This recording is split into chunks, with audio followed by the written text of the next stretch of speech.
इसमें मारेगा अभी मार दो मारना तो मारो बोल के मारो नहीं 1 नहीं 1 2 से नहीं होगा वो अपने नीचे कहिए माथा कहिए এতিয়া আকৌ খাই লওঁ হা এই তেৰি কাম খাবলৈ নিদিবি তই এইটোতকৈ সুখ নাই আৰু কি তেল দি মাৰিছে হিমগংগা নে নৱৰত্ন নৱৰত্ন হেল্ল' মোৰ ইউটিউব ফেমিলি আকৌ আহিছোঁ মই অন্য এটা ভিডিঅ' লৈ দোকানলৈ বুলি ওলাইছোঁ এই গাড়ীত পোনে বহিছোঁ তাতে ঠাণ্ডা বতৰ শুইও ভাল লাগে একদম মানে কম্বলত ল'ব উঠিবলৈ মন নাযায় আৰু কি ক'ব উপায় নাই এতিয়া মানে এটা বস্তু কেলে ভাল লাগে মোৰ দোকানৰ একদম জানো বহা টেবুলখনলৈকে ৰ'দটো পৰি থাকে মানে বলক তেনেহ'লে ভিডিঅ'টো আৰম্ভ কৰোঁ মই কৈছোঁ না দোকানৰ লগে পুৰা ৰ'দ পৰি থাকে বুলি গোটেই ছাটাখনে পৰা ৰ'দ পৰি আছে এইফালে কাষ্টমাৰ ৰখি আছে সেইখিনি মজা লাগে মানে ফিল আউট নিউজত আৰু মজা লাগিব ঠাণ্ডা হ'ব পুহ মাহত আৰু মজা লাগিব একদম ফিলিং লভলি আৰু এতিয়া দোকান খোলোঁ পুৰা নহ'লে কাষ্টমাৰ খঙাই যাব দোকানখনৰ ভিতৰত সোমাই মজা লাগে একদম যেতিয়া বস্তুবিলাক চিজিল হৈ থাকে ন ইমান ধুনীয়াকৈ মানে এইটোতকৈ ভাল ফিলিং একো নাই মানে বস্তুবিলাক যেতিয়া ধুনীয়া পৰিপাটি দেখোঁ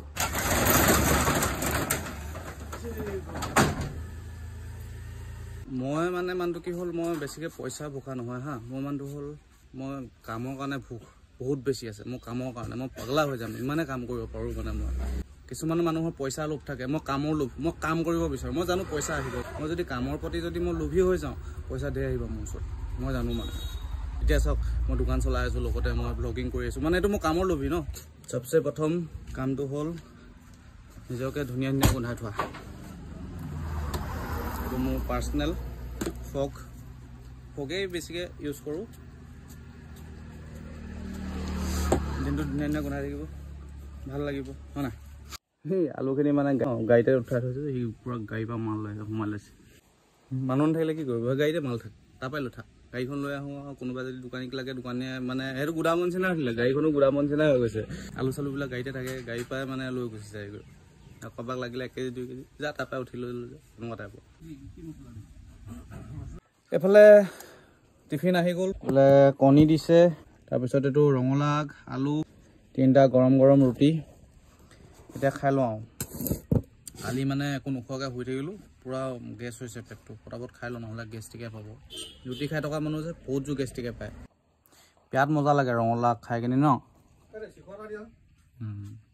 মই কৈছোঁ ন আপুনি ৰুটি খাবলৈ যেতিয়া ল'ব নহয় ভাত খাবলৈ যেতিয়া ল'ব নহয় কাষ্টমাৰ আহিব এইফালে প্ৰভু এইটো মানে মিলি যায় নেকি বস্তুটো জানো পায় ন হয় নাই আহে নাই বাৰু ভাত খাবলৈ ল'লে মানে কাষ্টমাৰ হে মই বহিলো চাম এইটো ধুনীয়া মানে এইটো নিয়মে আৰু কাষ্টমাৰ মেইন খালি 1800 আৰু 500 নাপাম আজি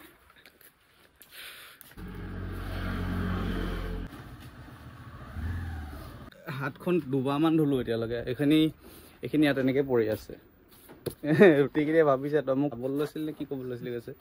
এইবাৰ খালি তেনেকৈ হ'লেও খাম দেই খাব লাগিব পুৰা গেষ্টিকে পাইছে মানে পটাপট খাই লওঁ এই বেটেৰী ৰিক্সাখিনি হোৱাৰ পৰা ন বহুত সুবিধা হৈছে মানে মোৰ টেনশ্যন নাই গাড়ী বহাই থৈ দিলেও কোনো প্ৰব্লেম নাই আৰাম আছে ড্ৰাইভাৰৰ কাৰণে টেনশ্যন নাই কাষ্টমাৰে বেটেৰী ৰিক্সাত ফোন কৰি দিয়ে বেটেৰী ৰিক্সাই মাল আহি লৈ গুচি যায় দোকানৰ পৰা ন' হেডেক মানে আগতে মানে ড্ৰাইভাৰৰ কাৰণে টেনশ্যন হৈ ফুৰিবলগীয়া হৈছিলে এতিয়া টাউনৰ পৰা বলেৰ' পিকআপত ডাঙৰ গাড়ীত মাল আহে টাউনৰ পৰা মানুহ মঙাই দিওঁ মাল নমাই থৈ যায় বেটেৰী ৰিক্সা আহে মাল পঠিয়াই দিওঁ একদম টেনশ্যন নাই আগতে বহুত প্ৰব্লেম হৈছিলে মানে এতিয়া একদম হেডেক নাইকিয়া হ'ব গাড়ীখন মানে বহুত লেতেৰা হৈ আছে বহুত মানে বহুতেই লেতেৰা বাহিৰে ভিতৰে অকণমান চফা কৰি আহোঁগৈ ৱাশ্বিং চেণ্টাৰত অলপ ধুৱাই আনোগৈ মানে নিজে ধুলে মানে ইমান চফা কৰিব নোৱাৰি ন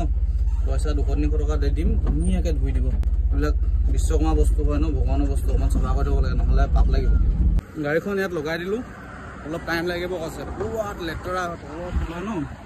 খতৰা লেতেৰা হৈ আছে গাড়ীখন মাটি চাটি কেনেকুৱা হৈ আছে ভিতৰে ন বহুত লেতেৰা হৈ আছে গাড়ীখন মই কি কৰিম সেইকাৰণে ভাবিছোঁ চেলুন যাওঁ অলপ মাছাজ কৰি আহোঁ মাথাটো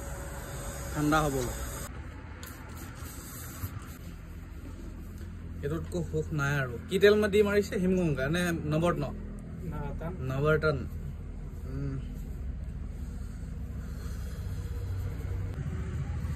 এইবিলাকে আমাৰ কাৰণে সুখ আৰু দোকানী মানুহৰ এইবিলাকতে সুখ বিচাৰি ফুৰিম আৰু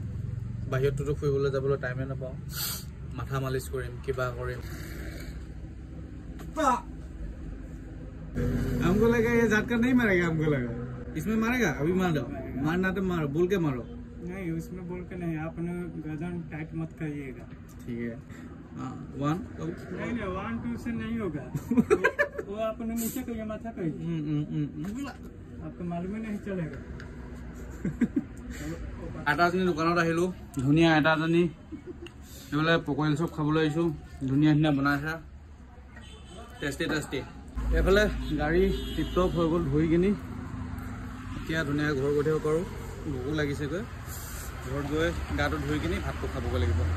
50 মিনিটমান লাগিলে আৰু ধুওঁতে। এতিয়া ঘৰ যাওঁ, ভাত খাওঁগৈ। যেতিয়া আপুনি গাড়ীখন ধুৱাই আনিব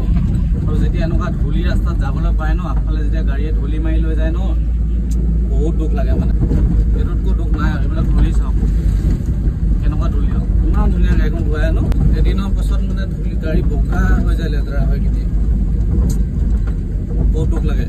ঘৰ পালোহি, তাৰপিছত গাটো ধুব লাগিব। এতিয়া প্ৰথম মোৰ গাহৰিকেইটাক চাই লওঁ। গাহৰিটোক চিনি পাইছেনে? আমাৰ গাহৰিটো এইটো বাবু, আমাৰ বাবু। চশমা পিন্ধাইছিলোঁ যে, এতিয়াও বৰ্তমান ভালে আছে। বৰ্তমান ক'বলৈ গ'লে মোৰ বেটাকেইটা বৰ্তমান ঠিকে আছে। কি হ'ল ইয়াৰ প্ৰব্লেম এটা কি হ'ল, ই ভালকৈ খোজকাঢ়িব নোৱাৰে। ক'তচোন ক'ত বেটা, আগল যা, ই খোজ যা, আগল যা। ই মানে বেলচাটো খোজকাঢ়িব নোৱাৰিছে ভালকৈ, ৱেটটো অলপ হৈ গ'ল ন। অকল খায়াও হয়, কেতিয়াবা খাবলৈও মন নকৰে, মানে উঠিব নোৱাৰে ন, ভৰিটো দুখ পালে। আৰু মোৰ গা ধুব হ'ল যিহেতু, আজিৰ ভিডিঅ'টো ইমানতে শেষ কৰিছোঁ। যদি ভাল লাগিলে কমেণ্ট এটা কৰি জনাব। বাই বাই, আকৌ লগ পাম নেক্সট ভিডিঅ'ত।